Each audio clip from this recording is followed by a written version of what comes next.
السلام علیکم ورحمۃ اللہ وبرکاتہ۔ عزیز طلباء و طالبات، کیا آپ جانتے ہیں یہ کون سی تصویر ہے؟ جی، یہ قطب مینار ہے۔ قطب مینار کی تعمیر کس نے کی ہے؟ جی، آپ بتا سکتے ہیں؟ تو اس کے لیے ہم جماعت نہم کے باب عہد وسطیٰ کا ہندوستان اور سیاسی صورتحال اس کا مطالعہ کریں گے۔ یہاں پر ہم راجپوت اور سلاطین دہلی کے بارے میں پڑھائی کریں گے۔ اس باب میں آنے والے اہم نکات ہیں: شمالی ہندوستان میں حکومت کرنے والے اہم راجپوت خاندان، راجپوت بادشاہوں کا ادب، فن اور فن سنگ تراشی کے ان کے کارنامے، محمود غزنوی اور محمد غوری، سلاطین دہلی کی حکومتیں، یعنی یہاں پر آنے والے 5 خاندان اور ان کے خدمات اور انتظامیہ۔ تو سب سے پہلے راجپوت خاندان کے بارے میں پڑھائی کرتے ہیں۔ عزیز طلبہ، یہ باب بہت ہی طویل ہے، وسیع و عریض ہے۔ اس کا مطالعہ اگر ہم 1 سال تک بھی کرتے رہیں گے تو مکمل سمجھ پانا کچھ حد تک ناممکن ہے۔ اس لیے وقت کی نزاکت کو سمجھتے ہوئے ہم اہم نکات کا مطالعہ کریں گے۔ سب سے پہلے راجپوت خاندان۔ وردن خاندان کے زوال کے بعد شمال مغرب ہندوستان کے کئی حصوں پر راجپوتوں نے حکومت کی ہے، جیسے گجر پرتیہار خاندان، گڑھوال خاندان، پارمار خاندان، سولنکی خاندان اور چوہان خاندان وغیرہ۔ گجر پرتیہارا خاندان، اس خاندان کا اہم حکمران ناگ بھٹ تھا۔ مہر بھوج اس خاندان کا اہم حکمران ہو گزرا ہے۔ ان کی حکومت اجین، مالوا، جودھ پور، بھروچ، گجرات تک پھیلی ہوئی تھی۔ عرب سیاح سلیمان اور المسعود نے ان کے دربار میں حاضری دی تھی۔ مہندر پال اور مہی پال اول اس خاندان کے حکمران ہو گزرے ہیں۔ اسی طرح سے گڑھوال خاندان، اس خاندان کا بانی چندا دیوا تھا۔ اس نے وارانسی کو اپنا پایا تخت بنایا تھا۔ گڑھوال خاندان کا اہم حکمران گووند چندر تھا۔ اس نے مگدھ، مالوا، پارلیار، گنگا اور اڑیسہ تک اپنی حکومت کو توسیع دی تھی۔ کشمیر، گجرات اور چولا راجاؤں سے بھی اس کے اچھے تعلقات تھے۔ پارمار خاندان، اپیندر کرشن راج اس خاندان کا بانی تھا۔ ان کا صدر مقام مالوا تھا۔ دھنجے اور پدم گپتا اس خاندان کے ماہرین تھے۔ پارمار خاندان کا اہم حکمران راجہ بھوج تھا۔ اس نے کلیان کے چالوکیا، گنگا اور شمالی کونکن کے حکمرانوں کو شکست دی تھی۔ راجہ بھوج ادب کا دل دادا تھا۔ کئی شعراء اس کے دربار میں سرپرستی حاصل کیے تھے۔ وہ خود ایک شاعر تھا۔ عوام کی بہت فکر تھی اس کو رعایا کی، اس لیے رات کے وقت بھیس بدل کر اپنی رعایا کی خبر لیا کرتا تھا۔ سولنکی خاندان، سولنکی خاندان کا بانی راجہ مول راجہ تھا۔ بھیم رایا اس خاندان کا اہم حکمران تھا۔ اسی کے دور حکومت میں محمود غزنوی نے سومنات پر حملہ کیا تھا۔ بھیشم دیوا محمود غزنوی کا مقابلہ نہ کر سکا اور اپنی حکومت اپنے بیٹے کرنا دیوا کے حوالے کر دیا۔ مشہور جین پنڈت نے دیسی مالا مشہور لغت پراکرت زبان میں اسی دور میں لکھی ہے۔ مول راجہ دوم نے محمود غزنوی کو مونٹ ایبو کے قریب شکست دی تھی۔ چنڈیلا خاندان، یہ خاندان پرتیہارا خاندان کا باز گزار تھا۔ دھنگا اس خاندان کا اہم حکمران تھا۔ دھنگا نے پرتیہارا حکمرانوں کو شکست دیتے ہوئے ان کے علاقوں پر قابض ہو گیا۔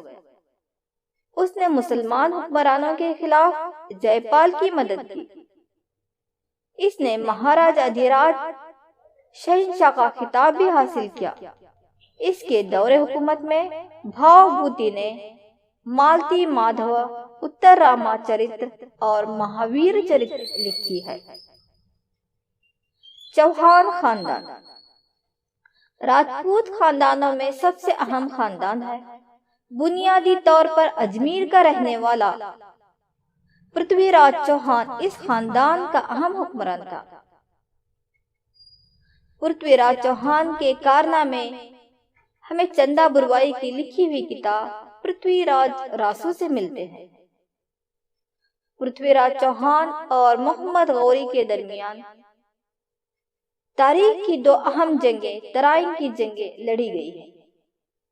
ترائن کی پہلی جنگ 1191 عیسوی میں پرتھوی راج چوہان اور محمد غوری کے درمیان ترائن کے میدان میں لڑی گئی، جس میں محمد غوری کو شکست ہوئی۔ اپنی شکست کو برداشت نہ کرتے ہوئے دوسرے سال محمد غوری نے پھر ہندوستان پر حملہ کیا، جس کو ہم ترائن کی دوسری جنگ کہتے ہیں۔ ترائن کی دوسری جنگ 1192 عیسوی میں ہوئی۔ اس جنگ میں محمد غوری نے پرتھوی راج چوہان کو شکست دیتے ہوئے دہلی پر قابض ہو گئے۔ راجپوتوں کے فن تعمیرات بہت ہی اہمیت رکھتے ہیں۔ راجپوت بادشاہوں نے شمالی ہندوستان کے چتور، مانڈوک، رنتھمبور، جودھ پور، گوالیار میں محلات و قلعے تعمیر کیے۔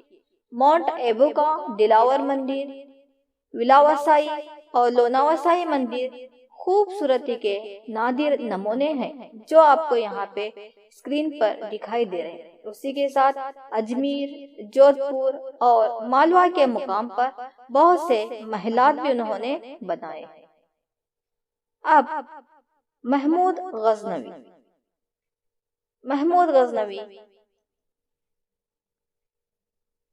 997 عیسوی سے 1030 عیسوی تک رہے۔ ان کا دور رہا ہے۔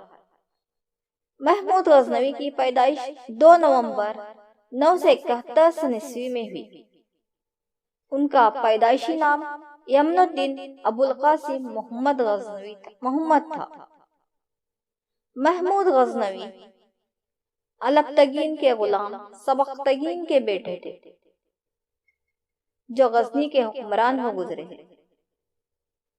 محمود غزنوی نے 999 عیسوی میں اپنی ایک آزاد ریاست کی بنیاد رکھی، جس کی حکومت ایران سے پنجاب تک پھیلی ہوئی تھی۔ محمود غزنوی پہلا حکمران ہے جس نے سلطان کا لقب پایا۔ ہندوستان پر محمود غزنوی کے کل 17 حملے درج کیے گئے ہیں۔ 1050 عیسوی میں گجرات کے سومنات پر زبردست حملہ تھا۔ ہندوستانی ذرائع کے مطابق یہاں سے 2 ملین دینار کے مساوی دولت لے گئے ہیں۔ ہندوستانی حکمران جے پال، بھیم پال، چنڈیلا راجہ تریلوچن پال کو انہوں نے شکست دے دی۔ مشہور عرب عالم و فاضل سیاح البیرونی، جس نے کتاب الہند لکھی ہے، محمود غزنوی کے ہندوستانی دورے کے بارے میں تفصیل سے معلومات فراہم ہوتی ہیں۔ اب ہے محمد غوری، معز الدین یا مجاہد الدین، ان کو ہم شہاب الدین محمد غوری کے نام سے مشہور ہوئے ہیں۔ اپنے بھائی غیاث الدین غور کے ساتھ حکومت کو سنبھالے۔ 1173 عیسوی سے 1202 عیسوی تک محمد غوری کی حکومت رہی ہے۔ 1202 سے 1206 عیسوی تک ایک خود مختار حکمران بن کر حکومت کیے ہیں۔ محمد غوری اپنی سلطنت کی توسیع کی ارادے سے ملتان کا محاصرہ کرتے ہوئے اپنے حملوں کا آغاز کیا۔ خسرو ملک کی جانب سے لاہور پر قبضہ کیا۔ راجپوت حکمران پرتھوی راج چوہان کے ساتھ ترائن کی 2 جنگیں لڑی۔ 1192 میں ترائن کی دوسری جنگ میں پرتھوی راج چوہان کو شکست دیتے ہوئے دہلی سے مسلمان سلطنت کا آغاز کیا۔ تو اس طرح سے سلاطین دہلی کی بنیاد رکھی۔ تو عزیز طلبہ، اب ہم سلاطین دہلی کا مطالعہ کریں گے۔ سلاطین دہلی میں ہم 5 خاندانوں کے بارے میں پڑھتے ہیں: غلامہ خاندان، خلجی خاندان، تغلق خاندان، سید خاندان اور لودھی خاندان۔ تو سب سے پہلے ہے غلامہ خاندان۔ محمد غوری نے ہندوستان میں اپنے غلام اور سپہ سالار قطب الدین ایبک کو اپنا نائب مقرر کیا۔ قطب الدین ایبک نے اپنی صلاحیت اور ذہانت کے بل پر دہلی سے ایک نئی سلطنت کا آغاز کیا جو غلامہ سلطنت یا غلامہ خاندان کہلاتی ہے۔ قطب الدین ایبک کا دور حکومت 1206 سے 1210 رہا ہے۔ 1206 میں محمد غوری کے انتقال کے بعد ناصر الدین قباقچہ اور التمش سے تعلقات بڑھاتے ہوئے ہندوستان میں ایک نئی سلطنت کی بنیاد رکھی۔ تاج الدین یلدیز کی بیٹی سے شادی کی اور تعلقات مضبوط بناتے ہوئے اپنی حکومت کو محفوظ رکھا۔ قطب الدین ایبک نے دہلی میں قطب مینار، قوت الاسلام مسجد اور ادائے دین کا جھونپڑا تعمیر کیا۔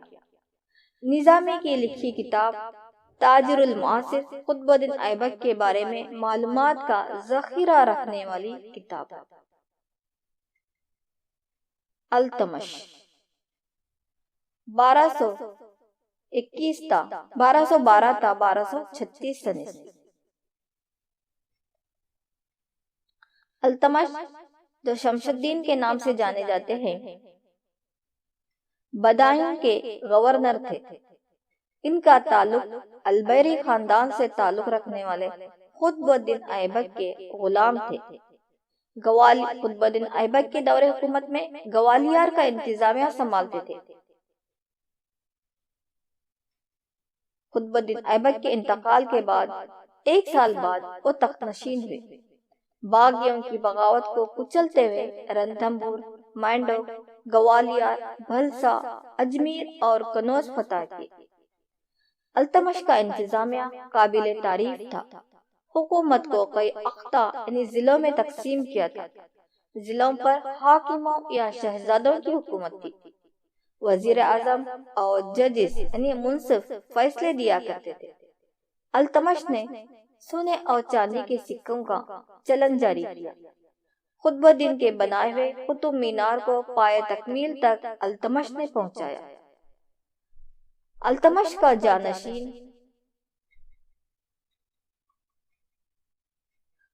کا جانشین رکن الدین فیروز تھا۔ اب ہے دہلی پر حکومت کرنے والی پہلی مسلمان خاتون رضیہ سلطانہ، جن کا دور حکومت 1236 سے 1240 تک رہا ہے۔ رضیہ سلطانہ کی پیدائش 1205 میں ہوئی۔ دہلی کے تخت پر بیٹھنے والی پہلی مسلمان خاتون حکمران رضیہ سلطانہ تھی۔ التمش کا بیٹا رکن الدین فیروز نااہل ہونے کی وجہ سے اس کی بیٹی رضیہ سلطانہ التمش کی جانشین بنی۔ رضیہ سلطانہ کا اعزاز پانے کے بعد مردانہ لباس پہنتی تھی اور باقاعدہ جنگوں میں شریک رہتی تھی۔ سندھ سے لے کر بنگال تک اپنا اقتدار پھیلائے رکھتی تھی، لیکن دربار کے امراء اس سے جلن کرنے لگے۔ علاقائی افسروں نے اس سے جنگ چھیڑ دی اور دوران جنگ رضیہ سلطانہ کا قتل ہو گیا۔ غیاث الدین بلبن غیاث الدین بلبن کی حکومت 1266 سن عیسوی سے 1287 سن عیسوی تک رہی ہے۔ التمش کا غلام جو کہ اپنے آقا کا وفادار تھا، غیاث الدین بلبن التمش کا غلام، وہ اپنے آقا کا بہت وفادار تھا، عقل مندی اور کئی خوبیوں کا مالک تھا۔ رضیہ سلطانہ کے دربار میں امیر شکار کے عہدے پر مامور تھے۔ غیاث الدین بلبن منگلوں کے حملوں کو روکنے میں بھی کامیاب رہے، جمہوری نظام کو اپنی حکومت میں قائم رکھا، مغلوں کے حملے سے بچنے کے لیے سرحدی علاقوں پر قلعے تعمیر کیے۔ بلبن کا جانشین قیقباد بنا جو اپنے ہی وزیر کے ہاتھوں مارا گیا، جس کے ساتھ ہی علماء خاندان کا ہندوستان میں زوال شروع ہوا۔ اب ہے خلجی خاندان۔ خلجی خاندان کا دور حکومت 1290 سن عیسوی سے 1320 سن عیسوی تک رہا ہے۔ خلجی خاندان کا بانی جلال الدین خلجی تھا۔ جلال الدین خلجی ایک نہایت ہی رحم دل اور درگزر کرنے والا حکمران تھا، لہذا حکومت کے دیگر افسران ان کے مخالف سازشیں کرتے ہوئے طاقتور بن بیٹھے۔ ان کے داماد اور بھتیجا علاء الدین خلجی نے ان کا قتل کرتے ہوئے دہلی کا سلطان بن گئے۔ اب ہے علاء الدین خلجی۔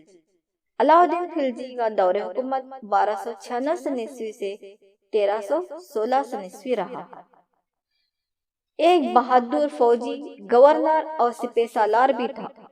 مالوا، بھلسا اور دیوگری پر حملے کرتے ہوئے بے شمار دولت پائے اور اپنے سرپرست جلال الدین کا قتل کر کے خود بادشاہ بن گئے۔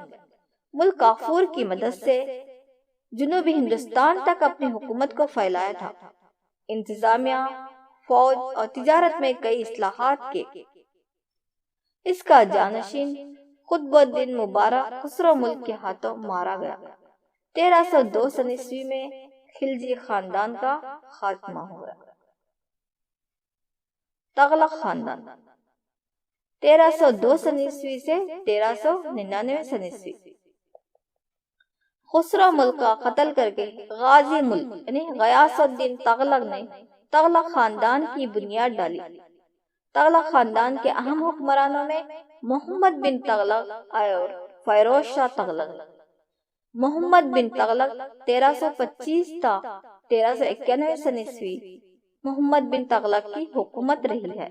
یہ عربی، فارسی زبانوں کا ماہر تھا، علم ریاضی، جغرافیہ، طب، ریاضیات اور فارسی اور شاعری میں بھی مہارت حاصل کی۔ کئی اصلاحاتی انتظامات بھی کیے، لیکن دور اندیشی کی کمی کی وجہ سے ان کے انتظامیہ کو ناکام کر دیا، جیسے پایا تخت کی منتقلی۔ محمد بن تغلق نے اپنے پایا تخت کو دہلی سے دیوگری منتقل کیے، پھر دیوگری سے دہلی منتقل کرنا پڑا۔ علامتی سکوں کا استعمال کیا۔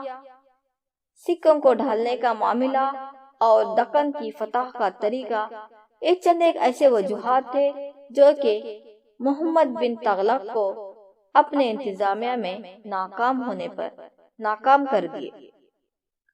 تغلق خاندان کے بعد آنے والا خاندان سید خاندان ہے۔ 1414 سن عیسوی تا 1451 سن عیسوی۔ سید خاندان کا بانی خضر خان سید تھا۔ خضر خان ملتان کا گورنر تھا۔ گوالیار میں اپنا اقتدار قائم کرتے ہوئے سید خاندان کی بنیاد ڈالی۔ اس خاندان کے اہم حکمران مبارک شاہ، محمد شاہ، علاء الدین شاہ اور عالم شاہ ہیں۔ عالم شاہ کو بہلول لودھی نے شکست دے کر لودھی خاندان کی بنیاد ڈالی۔ 1451 سن عیسوی میں سید خاندان کا خاتمہ ہوا۔ اب سلاطین دہلی میں آخری خاندان ہے لودھی خاندان، جس کی حکومت 1451 سن عیسوی تا 1526 سن عیسوی تک رہی ہے۔ دہلی پر حکومت کرنے والا یہ آخری خاندان تھا، جس کا بانی بہلول لودھی تھا۔ لودھی خاندان کے اہم حکمران بہلول لودھی، سکندر لودھی اور ابراہیم لودھی ہیں۔ سکندر لودھی کا جانشین ابراہیم لودھی بنا، جو کہ بہت نااہل حکمران تھا، تو پنجاب کے گورنر دولت خان لودھی اور علم خان نے افغانیوں کو ہند پر حملے کی دعوت دی۔ کابل کے حکمران بابر نے ہند پر حملہ آور ہوا اور 1526 عیسوی میں بابر اور ابراہیم لودھی کے درمیان دہلی کے قریب پانی پت کے مقام پر پانی پت کی پہلی جنگ ہوئی۔ اس جنگ میں ابراہیم لودھی کو شکست ہوئی، وہ جنگ میں مارا گیا اور بابر دہلی پر قابض ہوتے ہوئے 1526 عیسوی میں مغلیہ سلطنت کی بنیاد ڈالی۔ تو 1526 عیسوی سے مغلیہ سلطنت کا آغاز ہوتا ہے۔ اس کا مطالعہ ہم اگلے باب میں کریں گے۔ فن تعمیرات میں سلاطین دہلی کی بہت بڑی دین رہی ہے۔ سلاطین دہلی نے انڈو اسلامک فن تعمیرات کو فروغ دیا، جس میں کمانوں، گنبدوں اور میناروں کا استعمال کرتے ہوئے، یعنی اس کو بناتے ہوئے فن تعمیرات کیے گئے ہیں۔ جیسے کہ آپ تصاویر میں دیکھتے ہیں کہ انڈو ساسنک یا انڈو اسلامک طریقے میں کمان ہوتے ہیں عمارتوں میں، گنبد ہوا کرتے ہیں، مینار ہوتے ہیں، جس طرح سے قطب مینار ہے، الادین کا جھوپڑا ہے، عالی دروازہ ہے۔ یہ تمام عمارتیں جو بنائی گئی ہیں سلاطین دہلی کے دور حکومت میں، وہ انڈو اسلامک فن تعمیرات کو فروغ دیتے ہوئے بنائے گئے ہیں۔ اسی طرح سے کئی قلعے بھی بنوائے ہیں۔ سلاطین دہلی اور راجپوتوں کے عمارتیں ہندوستان کے نایاب ذرائع یا وسائل میں سے اہم مانے جاتے ہیں۔ تو یہ تھے سلاطین دہلی اور راجپوت حکمران، جس کے مختصر اور اہم نکات پر اس ویڈیو میں روشنی ڈالی گئی ہے۔